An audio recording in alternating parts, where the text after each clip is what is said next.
갈멜산에 모인 엘리야 그리고 바알 선지자 450명 그리고 백성들, 이들은 각자가 자신이 섬기는 신에게 드릴 제단을 마련하고 그 위에 제물을 준비하기로 했습니다. 그리고 나서 각자 신의 이름을 부를 때에 불을 내려주시는 신이 참 하나님이란 사실을 인정하자, 이렇게 합의했습니다. 백성들이 그것이 옳다라고 인정한 것이죠. 이제 대결을 시작할 일만 남았습니다. 오늘 본문을 통해서 이 대결이 어떻게 진행이 될 것이며 결국 어떤 결과를 낳게 될 것이고 그 안에 하나님이 어떤 마음을 담아 놓으셨는지 우리가 좀 확인해 보겠습니다. 자, 먼저 25절을 읽겠습니다. 25절 함께 읽습니다. 시작. 엘리야가 바알의 선지자들에게 이르되 너희는 많으니 먼저 송아지 한 마리를 택하여 잡고 너희 신의 이름을 부르라. 그러나 불을 붙이지 말라. 자, 엘리야 선지자는 바알 선지자들에게 먼저 기회를 줍니다. 송아지 한 마리를 너희가 먼저 잡아라. 그리고 너희 신의 이름을 불러라. 그래서 제물을 태울 준비까지만 딱 하고 불은 붙이지 말아라. 이렇게 이야기를 하죠. 바알 선지자들에게 모든 유리한 기회를 먼저 다 양보한 겁니다. 엘리야가 왜 이렇게 양보했느냐? 먼저 기회를 줬느냐? 바알의 선지자들에게 그 어떤 변명의 기회도 변명거리도 주지 않게 하기 위함이죠. 또 이렇게 할 때에 하나님의 그 영광스러움이 더 선명하게 드러날 것이기 때문에 그래요. 또 여기에 또 하나 담겨 있는 것은 뭐냐면 엘리야의 자신감이죠. 엘리야가 분명한 확신이 갖고 있으니까 그들이 먼저 얼마든지 기회를 줘도 엘리야는 실패할 자신이 없는 거예요. 승리할 것만 확신하고 있기 때문에 얼마든지 그럴 수 있었던 것이죠. 그래서 바알 선지자들에게 너희들이 먼저 제단을 준비하고 제물을 준비하고 하늘에서 불이 내려질 준비를 다 하고 너희들이 제사를 먼저 시작해라. 나는 천천히 하겠다. 이런 여유를 지금 부린 겁니다. 자, 그러면 이제 그 바알의 선지자들 이 450명이 어떻게 자기들의 신에게 제사를 드리는지 우리가 보겠습니다. 26절부터 29절입니다. 함께 읽겠습니다. 26절부터 29절 시작. 그들이 받은 송아지를 가져다가 잡고 아침부터 낮까지 바알의 이름을 불러 이르되 바알이여 우리에게 응답하소서 하나 아무 소리도 없고 아무 응답하는 자도 없으므로 그들이 그 쌓은 제단 주위에서 뛰놀더라. 정오에 이르러는 엘리야가 그들을 조롱하여 이르되 큰 소리로 부르라. 그는 신인즉 묵상하고 있는지 혹은 그가 잠깐 나갔는지 혹은 그가 길을 행하는지 혹은 그가 잠이 들어서 깨워야 할 것인지 하며 이에 그들이 큰 소리로 부르고 그들의 규례를 따라 피가 흐르기까지 칼과 창으로 그들의 몸을 상하게 하더라.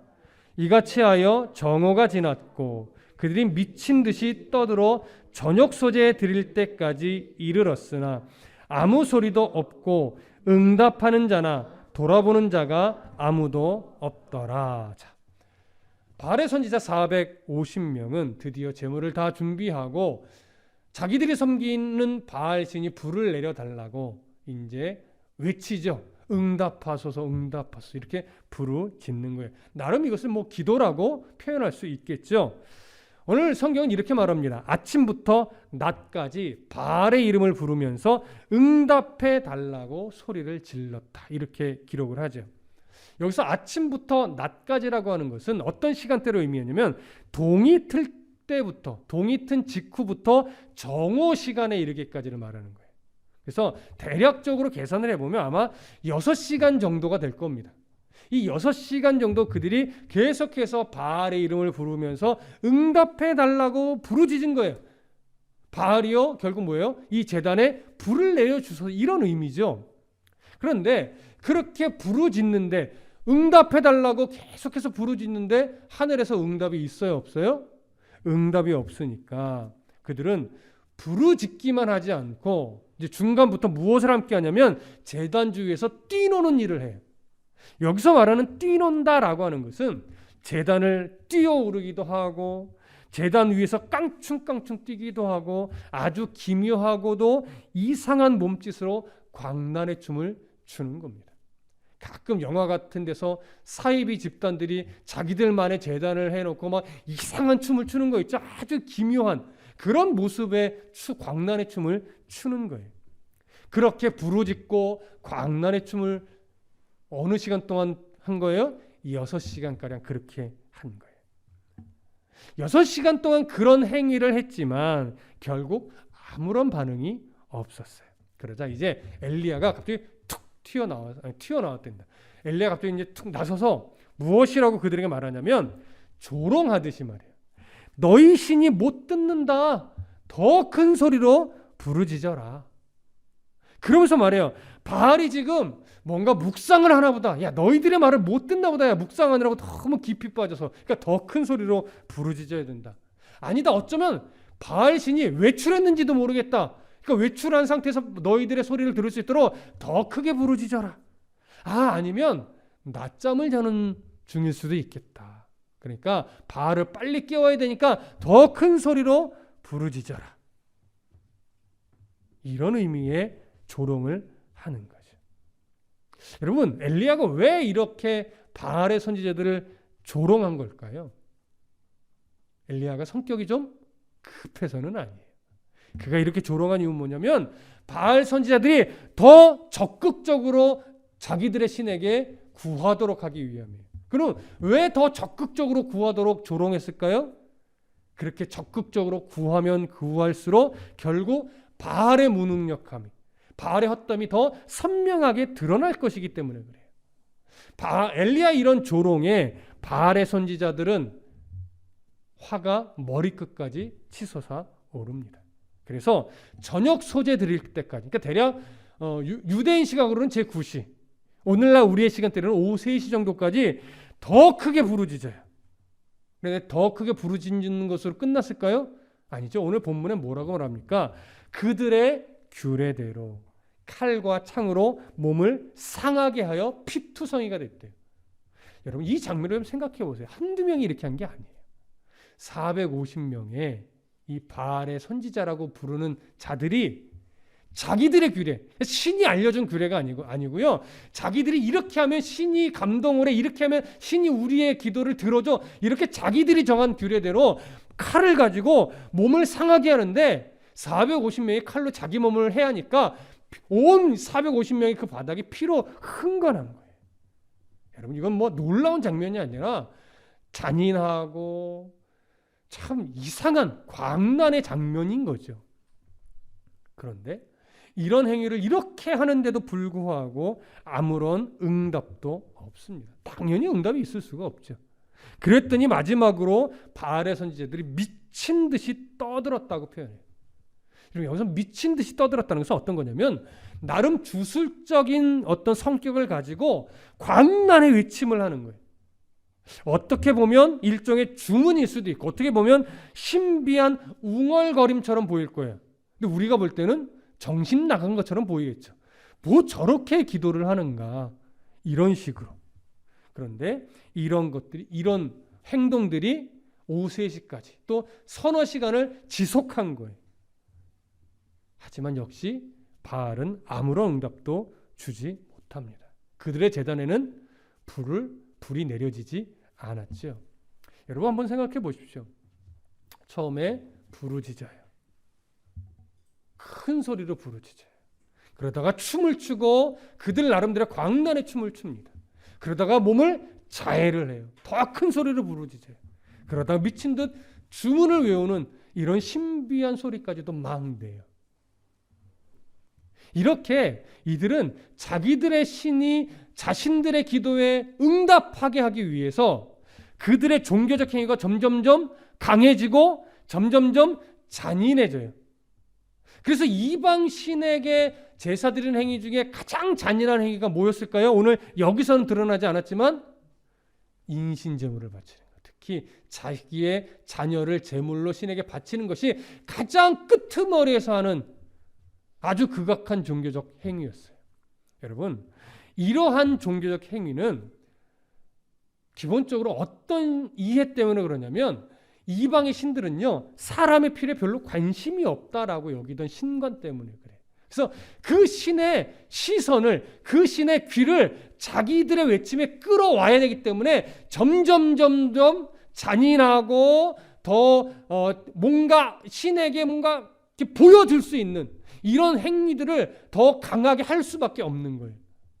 예수님이 마태복음 6장에서 주기도문을 가르칠 때 내가 왜 주기도문을 가르치는지 하나 언급한 것이 뭐냐면, 저들은, 이방인들은 중언부언하여야 신이 응답한다고 생각한다. 그러나 너희들은 중언부언할 필요 없다. 이렇게 얘기를 하죠. 여러분, 그때 중언부언이 뭐라고 그랬어요? 정신없이 아무 말이나 하는 것이 아니고, 이방인들은 지금처럼 신이 사람들의 필요에 관심이 없기 때문에 일단 똑같은 기도 내용을요, 반복해야 돼. 수없이. 그래서 나온 게 뭐라고 말씀드렸죠? 묵주예요. 몇 번 내가 기도했는가 헤아리는 거죠. 그래서 100번 했을 때, 1000번 했을 때, 10,000번 했을 때 신의 감동이 다르다라고 여기는 거예요. 여러분, 그거 이방적 이미지예요. 이방적 이해예요. 그래서 기독교는 절대 하나님 앞에 기도할 때 숫자로 승부하는 게 아니에요. 주기도문을 100번 해오면 하나님이 더 잘 들어주더라. 이런 거 없습니다, 여러분. 하나님 우리 아버지란 말이에요.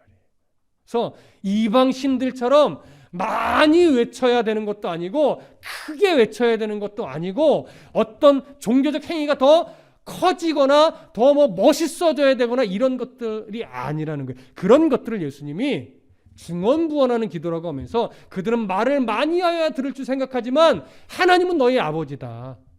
그러니까 너희는 이렇게 기도해. 하늘에 계신 우리 아버지요. 헬라어적으로 보면 아버지여 우리 하늘에 계신, 이렇게 되는 거예요. 무슨 관계에서 기도를 시작해라? 아버지와 자녀의 관계에서부터 너희들의 기도를 시작해라. 이거예요. 지금 그런 신적 이해가 여기 고스란히 담긴 거예요. 바알의 제사장들. 종교적 행위가 막 더 열심히여야, 더 극적이어야, 더 신의 어떤 감동을 끌어낼 만한 어떤 그런 열심이 있어야 신이 응답할 거다, 이런 이해를 갖고 있지만 아니라는 거예요. 바알의 선지자들은 그렇게 열심히 했지만 제단에 불이 내려지지 않았어요. 바알의 정체가 완전히 드러난 겁니다. 우리가 볼 땐 지극히 당연한 거예요. 왜? 바알은 허상이니까. 사단이 만들어낸 어떤 이미지일 뿐이니까. 그런데 하지만 바알의 선지자는 도저히 이해가 안 되는 거죠. 왜 불을 다스리는, 번개를 다스리는 신인 바알이 왜 아직까지 불을 내려주지 않는 거지? 그러면서 이들은 이렇게 생각하죠. 우리들의 정성이 부족한가? 우리들의 열심이 부족한가? 자꾸 이런 식으로 생각하는 거예요. 자, 그렇게 해도 안 되자 이제 조용히 엘리야가 나서기 시작합니다. 30절부터 35절까지 함께 보겠습니다. 30절부터 35절 시작. 엘리야가 모든 백성을 향하여 이르되 내게로 가까이 오라.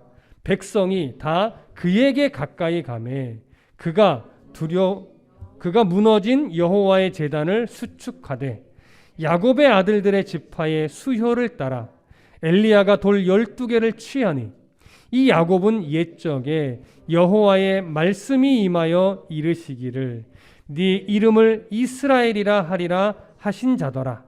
그가 여호와의 이름을 의지하여 그 돌로 제단을 쌓고 제단을 돌아가며 곡식 종자 2세알을 둘 만한 도랑을 만들고 또 나무를 버리고 송아지에 각을 떠서 나무 위에 놓고 이르되 통 넷에 물을 채워다가 번제물과 나무 위에 부으라 하고 또 이르되 다시 그리하라 하여 다시 그리하니 또 이르되 세 번째로 그리하라 하여 세 번째로 그리하니 물이 제단으로 두루 흐르고 도랑에도 물이 가득 찼더라.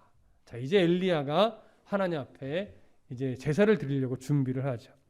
엘리야는 먼저 모든 백성들을 향해서 외칩니다. 내게로 가까이 오라. 이 말은 무슨 의미냐면 지금 한 9시간에서 10시간 가까이 이미 바알의 선지자들이 막 자신들의 종교적 행위를 했단 말이에요. 그때 모든 백성의 시선은 어디에 집중하고 있어요? 바알의 제사장들과 그 제단에 집중하고 있는 거예요. 근데 10시간 가까이 그들이 아무리 종교적 노력이 더 강해져도 아무런 응답이 없었죠. 그러자 이제 그들의 시선을 끌어오는 거예요. 내게로 가까이 오라. 바알의 제단에 가까이 가서 그곳을 보던 너희들아 이제 이쪽으로 가까이 오라는 거예요. 하나님의 제단, 여호와 하나님의 제단 가까이 와서 보라는 거죠. 이제 엘리야가 행하는 것을 보라는 것이고 엘리야의 행위에 그 어떤 거짓도 없음을 보라는 거예요. 그리고 하나님이 이제 어떤 일을 일으켜 내시는지 너희들의 두 눈으로 똑똑히 보라는 거예요. 다시 정리하면 뭐예요? 하나님이 하실 일의 목격자요 증인이 되라고 하는 의미가 이 안에 담겨 있는 거죠. 그래서 백성들이 이제 가까이 왔어요. 엘리야 주변으로 모여들었습니다. 자, 그러자 엘리야는요 먼저 무너진 여호와의 제단을 수축했다라고 말해요. 이 말은 뭐예요? 이미 그곳에 여호와의 제단이 있었는데 그게 많이 부서져 있었다는 얘기예요. 그래서 그것을 다시 고쳤다라고 하는 의미가 되는 거죠. 그런데 그 제단을 보수할 때 무엇으로 했냐면 야곱의 12 아들들로 시작된 12지파의 수혈을 따라서 12개의 돌을 취해서 그 12개의 돌로 제단을 보수했다라고 하는 거예요. 자, 그러면 먼저 왜 굳이 엘리야가 돌 12개를 취한 걸까요? 또 거기다가 이것을 어떻게 표현했어요? 야곱으로부터 출발한 12지파의 수혈을 따라. 그러니까 12개는 의미가 있는 거예요. 12지파를 상징하는 거죠.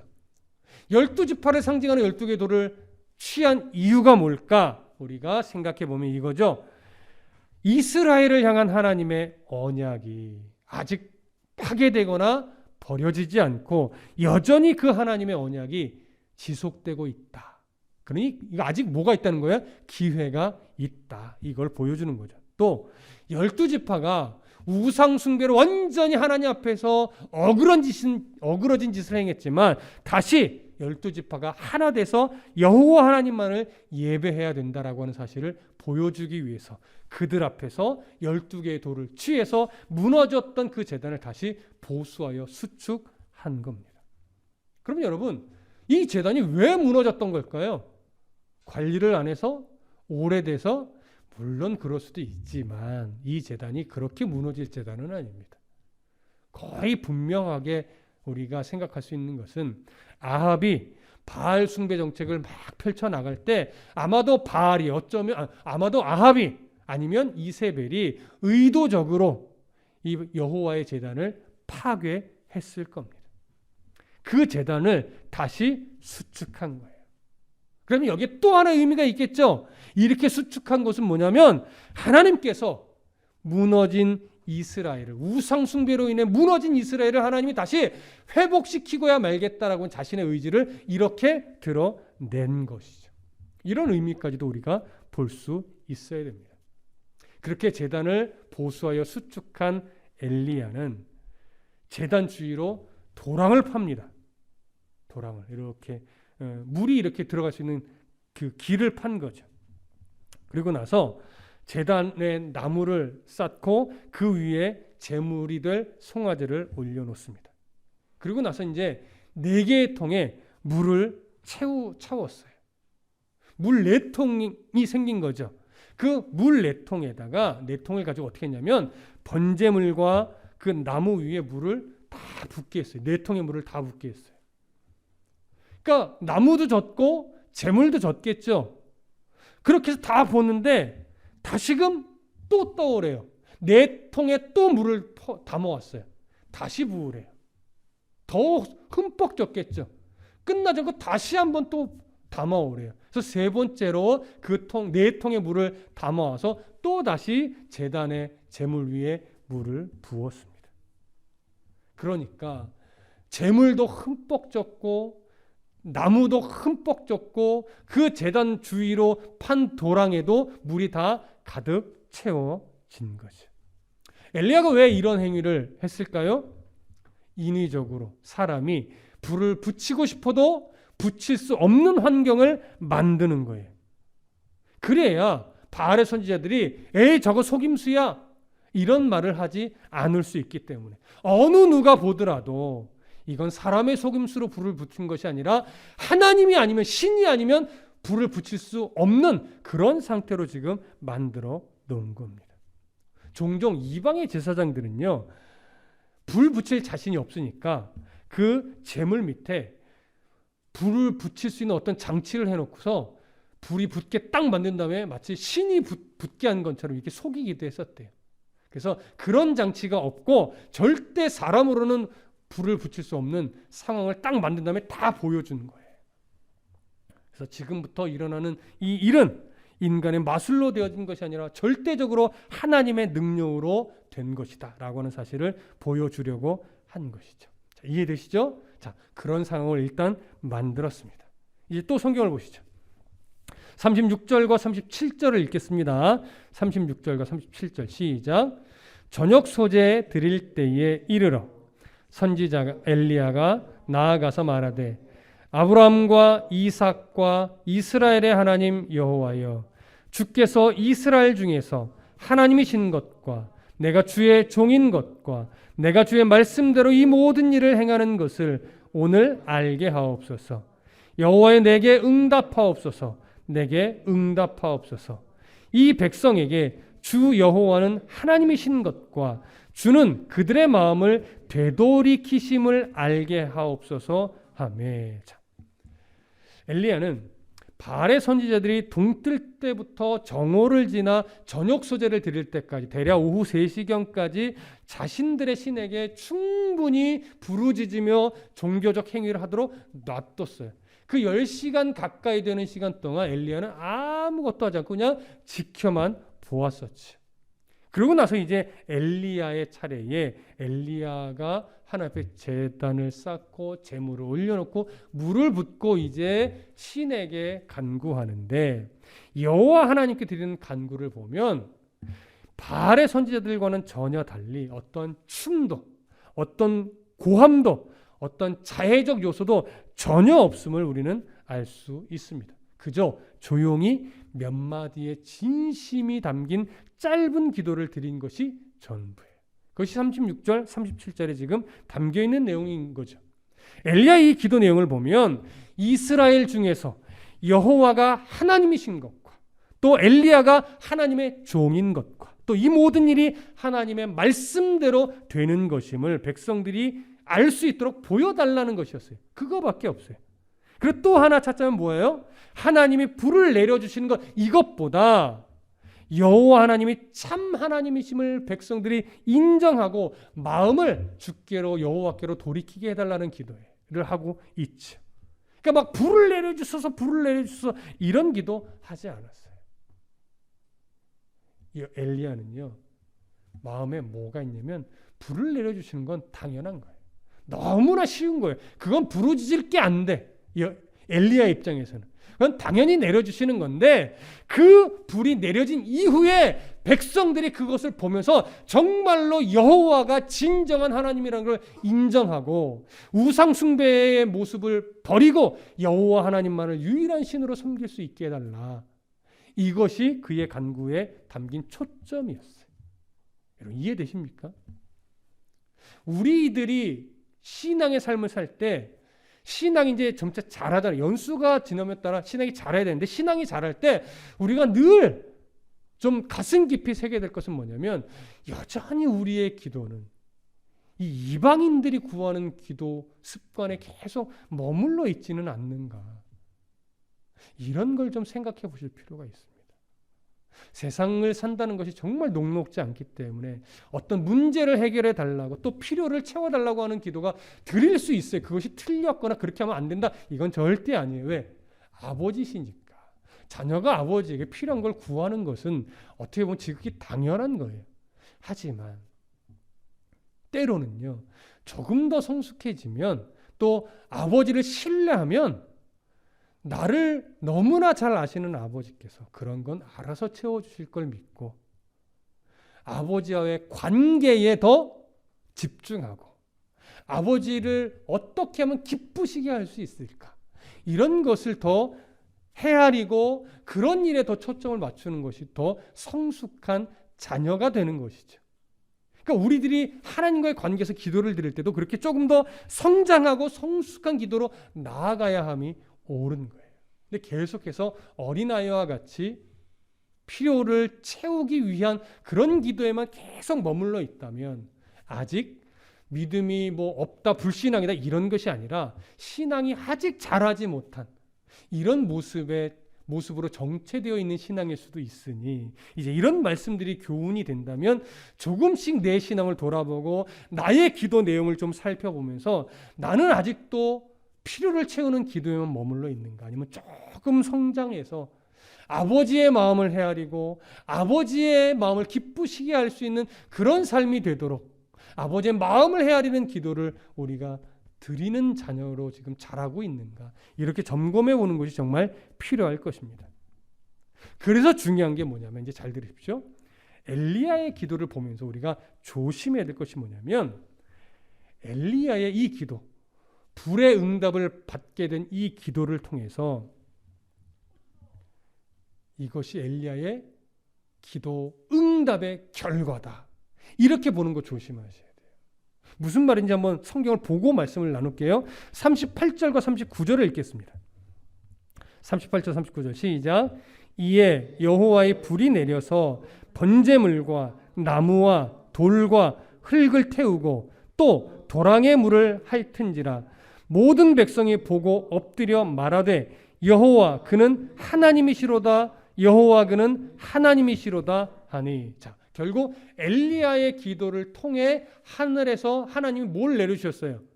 불을 내려주셨어요. 그래서 제단의 제물을 완전하게 다 태워주셨어요. 그럼 보십시오. 이 제단에 불이 내려진 이 사건이 엘리야가 기도한 결과입니까? 엘리야가 기도했기 때문에 이런 응답이 내려진 겁니까? 대답하기 애매하신가요? 이렇게 말씀을 여쭤보겠습니다. 하나님은 불을 내릴 마음이 전혀 없었는데 엘리야가 진심 어린 기도를 드리니까 하나님이 그 기도를 듣고 감동해서 불을 내려준 거예요? 그거 아니라는 거예요. 그런 차원에서 이 응답은 엘리야가 기도했기 때문에 내려진 응답이 아니라고 말씀을 드리는 거예요.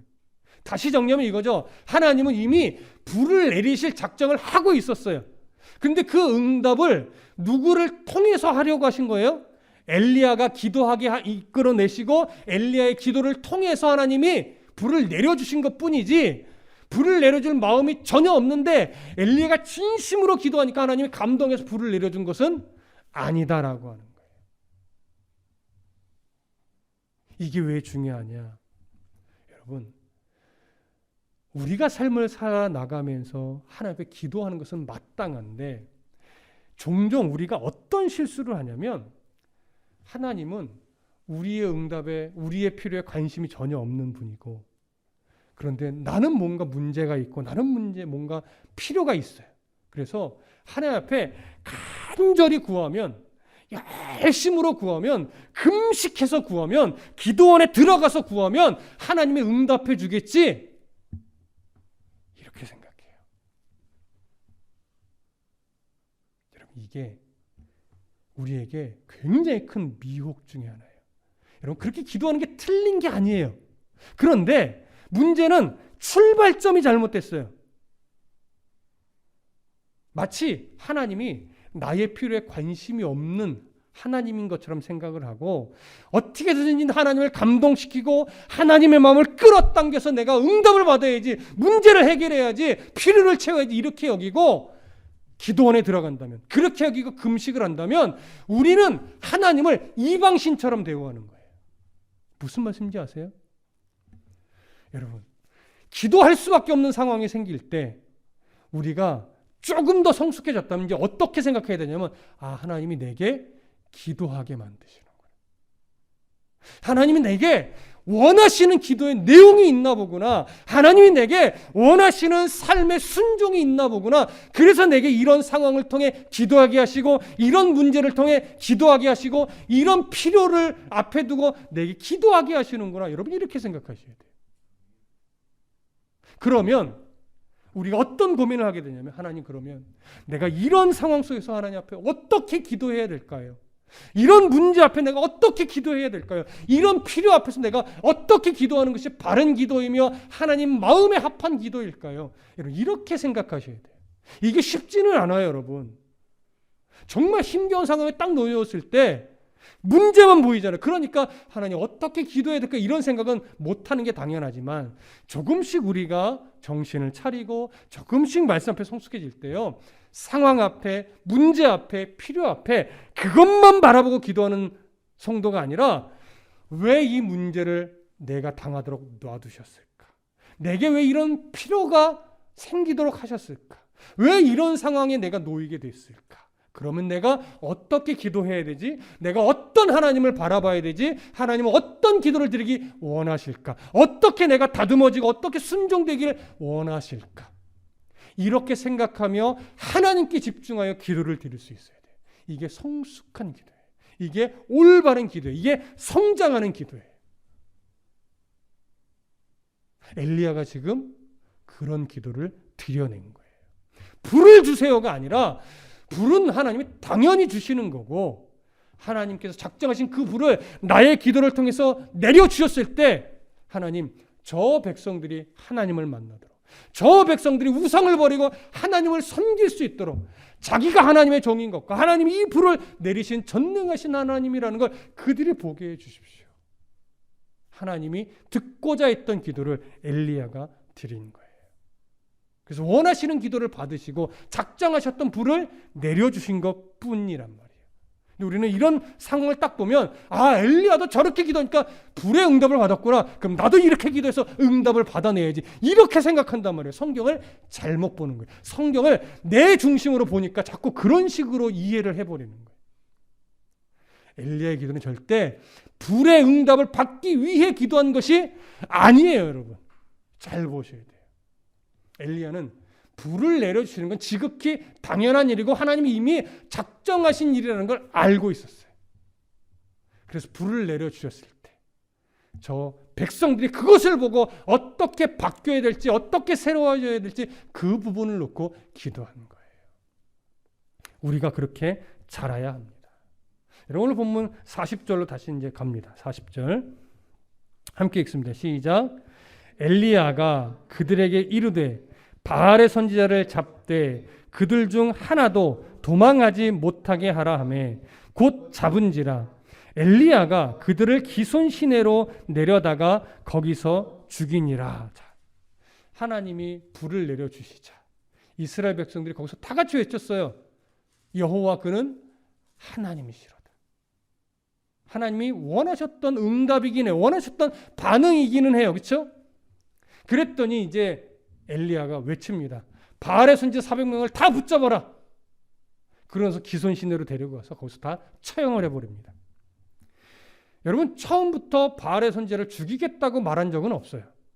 그런데 바알의 무능력이 드러나고 여호와만이 진정한 하나님임이 드러났고 백성들이 여호와 그는 하나님이시로다라고 외치며 올바른 반응을 하자 그는 바알의 선지자를 잡으라고 명령했고 백성들은 그 명령에 따라 바알의 선지자를 잡았습니다. 그리고 그들을 기손 시내로 데려가서 다 죽였는데, 자, 왜 바알의 선지자들 450명을 엘리야가 죽이라고 또 처형을 시킨 걸까요? 자, 첫 번째는 이겁니다. 그들이 계속해서 살아있으면 분명 백성들을 또 꿰어내서 하나님과 바알 사이에서 머뭇거리게 만들 것이기 때문에 그래요. 눈앞에서 기적을 보았어도 결국 그들은 보이지 않는 하나님을 결국 떠날 수밖에 없는 그런 연약한 죄성을 갖고 있는 자들임을 너무나 잘 알고 있기 때문에 다시는 절대로 바알에게 돌아가서는 안 된다라고 하는 것을 눈앞에서 보여주기 위해서 바알의 선지자들을 다 죽인 거예요. 그리고 또 그 죽임은 율법에 대한 순종이기도 합니다. 모세 율법에 보면 거짓된 우상을 섬기는 무당이나 박수나 점쟁이들은 다 죽이라고 말씀도 했어요. 그래서 이 갈멜산의 어떤 대결의 모습을 띈 이 사건을 통해서 결국 하나님의 살아계심이 증명되어졌기 때문에, 그리고 바알의 거짓됨이 증명되어졌기 때문에 율법에 따라 지체하지 않고 그들을 죽이도록 한 겁니다. 놀라운 것은 이때 아합 왕이 이 장면을 다 보고 있었을까요? 보지 못했을까요? 보고 있습니다. 뒤에 이어지는 구절을 봐도 보고 있었음이 분명해요. 그런데 아합 왕도 바알의 선지자들 450명을 죽이는 일을 막지 못했어요. 왜 아합 왕이 막지 못했을까요? 이제 여호와 하나님을 섬기겠다고 마음을 먹어서? 여러분, 뒤에 내용들을 우리가 어느 정도 알잖아요. 그렇지 않아요. 일단 하나님의 능력 앞에서 아합도 두려워졌을 거예요. 그리고 지금 이 상황 속에서 백성들의 마음이 누구에게로 다 향해 버렸어요. 엘리야에게로 향해 버렸어요.